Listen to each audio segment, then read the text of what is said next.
Welcome to Ant on the Move, guys. As you can see, I have my project set up here.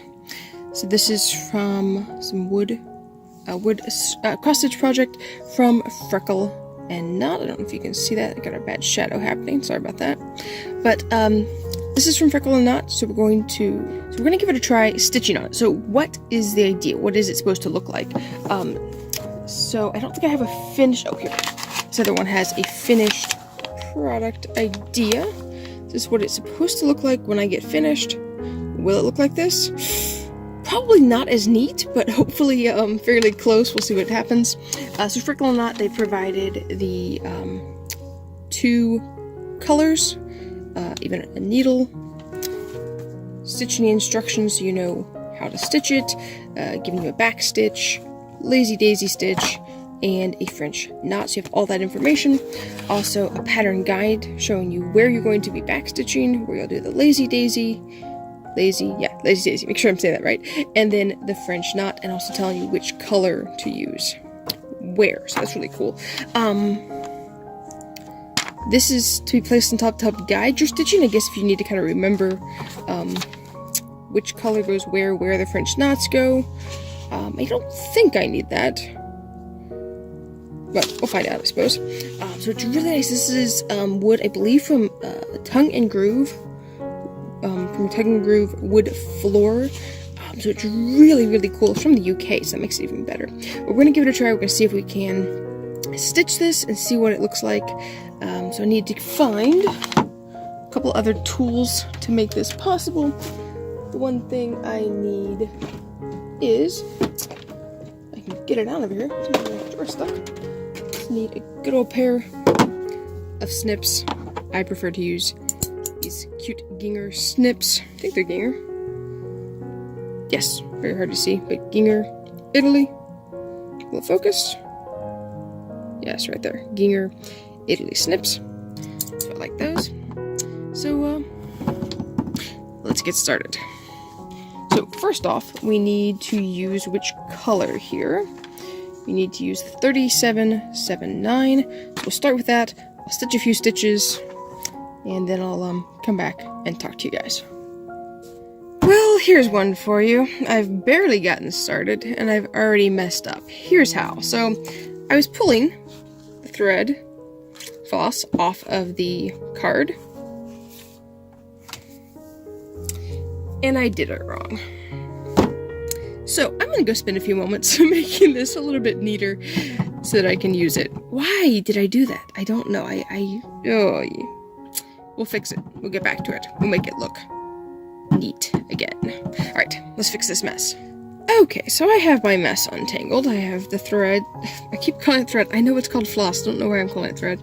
But I have the floss, but I don't need back attached on here. I'm going to pull off the needle so I can use that. I'll set this to the side, and I'm not sure why I keep putting this bag in the way, but we'll move it now too.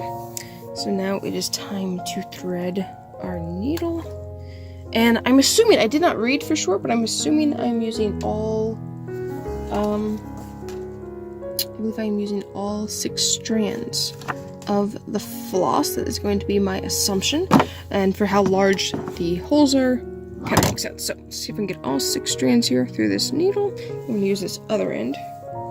Just snipped it so it's a little bit finer. Let's get that fed in there. It's always the most fun and potentially tedious part. Oops, almost got them all. You see? Oh, too high. Right, I got them all fed through there. I leave kind of a short tail. I don't know why I do that, but I don't like a really long tail because then I forget to get it where it's supposed to be, so whatever. Alright.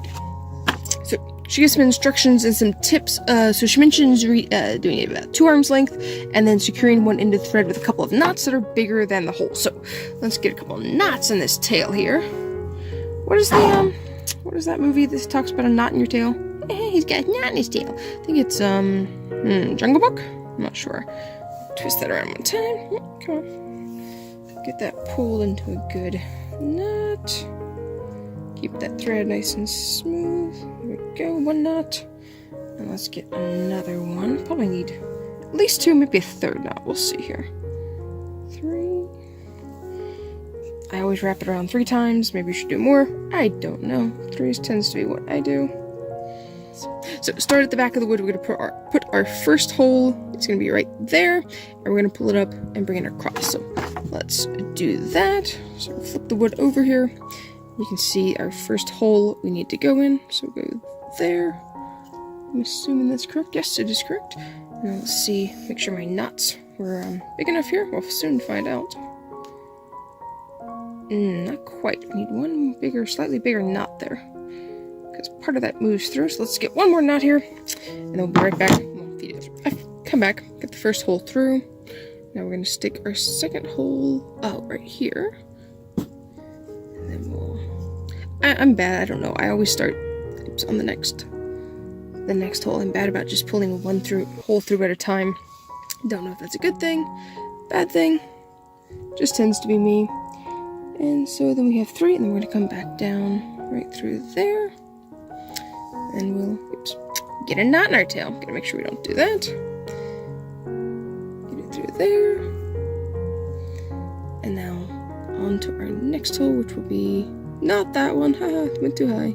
This one right here. This wood smells beautiful. I've never thought about sewing on wood before until I heard about Freckle and Knot's designs, and then it just seemed like such a clever idea. And an amazing thing too with this project, the holes, it's been sanded very, very well, and the holes are very smooth. There's no rough edges at all. I'm not even there's nothing catching on my fingers. They've been very well sanded. So if you're looking at buying one of these kits in the future when she has more, definitely should do it. They're very, very high quality. All right, so go on to our next. And they're really very, very round. I think this one here is tiny, tiny bit off. If you're a perfectionist that's worried about it, I am not worried about it. I couldn't make the holes that well probably, so I do not care. It's just very, very well done. So I'm going to work on getting this done here, and we'll talk to you guys more once we're at a stopping point, or when we move on to the next part. So talk to you then. Alright, so we've gotten to the top here, and I'm going to try to do this lazy daisy stitch. I know I've done something like this before, but I gotta figure out how to do it on this.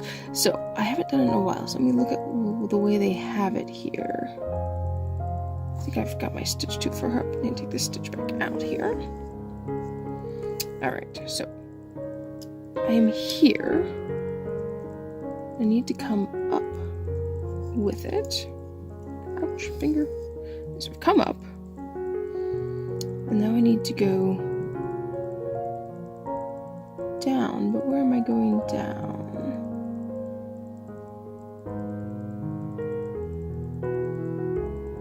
Oh, okay, I see. Okay, so I'm going down again. Do the same hole that I just came up through. Now what I'm going to do, just get this untwined here. Then I'm going to come up through this hole. Yeah, get this in here. I'm going to come up through this hole right here. So, stick that through, and then... Sorry, guys. Knocked you over. Right, stand back up. Okay, we got you. So, come up through that hole. We're going to take this and lay it over the top there. Oops, drop my thread. Got back your needle. Okay, so come back up through that hole there. And with that being there, we're going to pull this. Which is not to pull it too tight. I just pull it a little bit too tight there. We'll fix that. Loosen that up a little bit. Loosen that up. And then we're going to go back down through the same hole we came up through. So let's see how that looks and if I like that.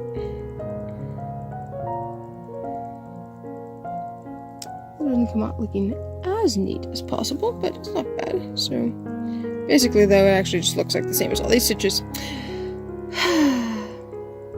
We'll give it a try on the next one, make sure it looks a little bit nicer. So let's go down to the next one here. So we got right this spot here. So I'm gonna watch this, make sure I do this right. So I'm gonna go up, come up, and then I'm gonna go down back into the same hole, and then come up over here on the side, right there. And be pulling gently, gently, gently, ever so gently. Oh, got my tail's gotten too long now. See, gotta fix the tail. Come here, tail. Tail's still in the bottom. No, the tail's not. Pulled the wrong end of the tail. Alright, let's fix this here. Get that a bit bigger. And come up through that.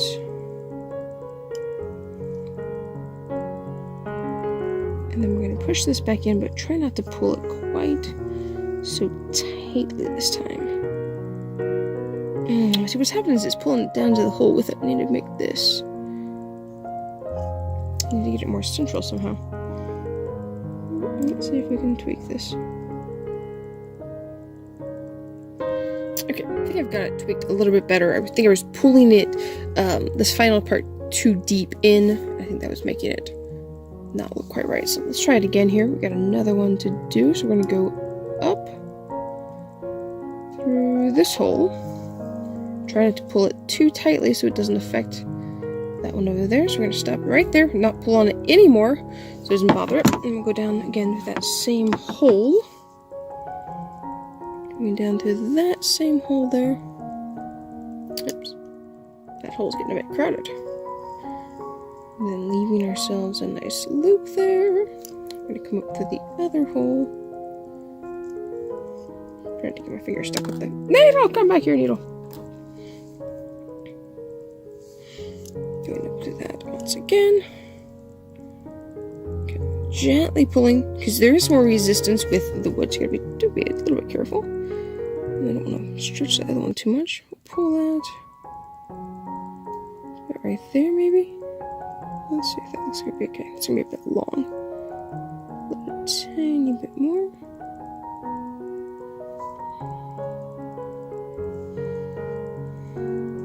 Let's see how that looks. That should look pretty nice. We'll just go down in and then gently, ever so gently, pull that.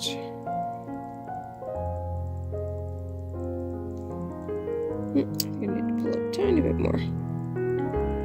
We'll do. Just pull that thread up. Pull it ever so gently once I get it a little higher.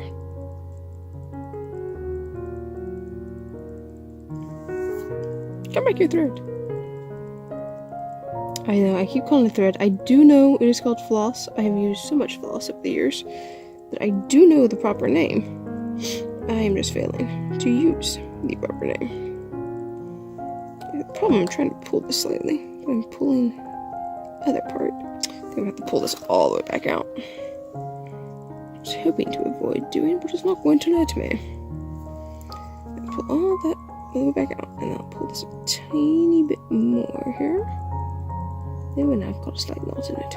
Yeah, I've got a knot in my tail again. Little boy. And now we'll pull this.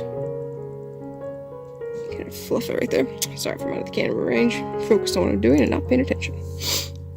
Let's pull just a tiny wee bit there. Yeah, I got that thread there a little bit messed up, but it doesn't look too bad. We'll just leave it. Alright, we got the first part of it done. We got all the pink stitches for the leaves and the stem. So it's time to grab the darker thread. Hopefully I won't knot it this time. It's not the neatest French knot I've ever seen. And we are going to make another attempt at this. But they came out not too bad. So let's, I don't know what the right way is to do this, but I'm going to run this up behind these other threads so I don't have to knot it again. That tends to be my procedure of how I do things. I don't know. It doesn't make it look the neatest in the back, but nah, it'll work. So let's run that up through there. So things stay nice and neat. Now let's make a knot up here at the top. I think I was pulling it way, way, way too tight. So we'll see if I can do it a little bit gentler this time. And then we're trying to get a knot on my tail again. Get back here, naughty stuff. There we go, tangled.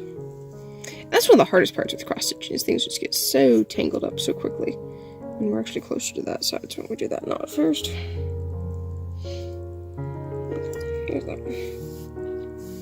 And it comes over there. We're gonna wrap it around a few times. We're gonna try to hold it more this way and gently 1, 2, 3, 4, 5, 6. Trying to hold it gently, much looser. Now we'll pull it a bit tighter there. Push it on through. Again, I'm having the same trouble. I think I've got it too tight on the end of that. To get it off the end of the needle is the problem. It's getting too tight there. Okay, get it off the end of the needle. Let's hold this right here. And to pull. Let me pull this part right here just a little bit more. Hold that down. There we go. Alright, we'll do this other side now. So the French knots tried to do me in, but we succeeded. We finished the project. Now, I can't say that mine looks as beautiful as Freckle and Knot's. Hers definitely does look nicer. We won't even show you the back of mine. Well, we will. It's not terrible, but if you've ever seen any of Freckle and Knot's work, you know that it looks much neater than mine does. But for the first attempt, not too bad. That's why I have a second one, so we're gonna try again.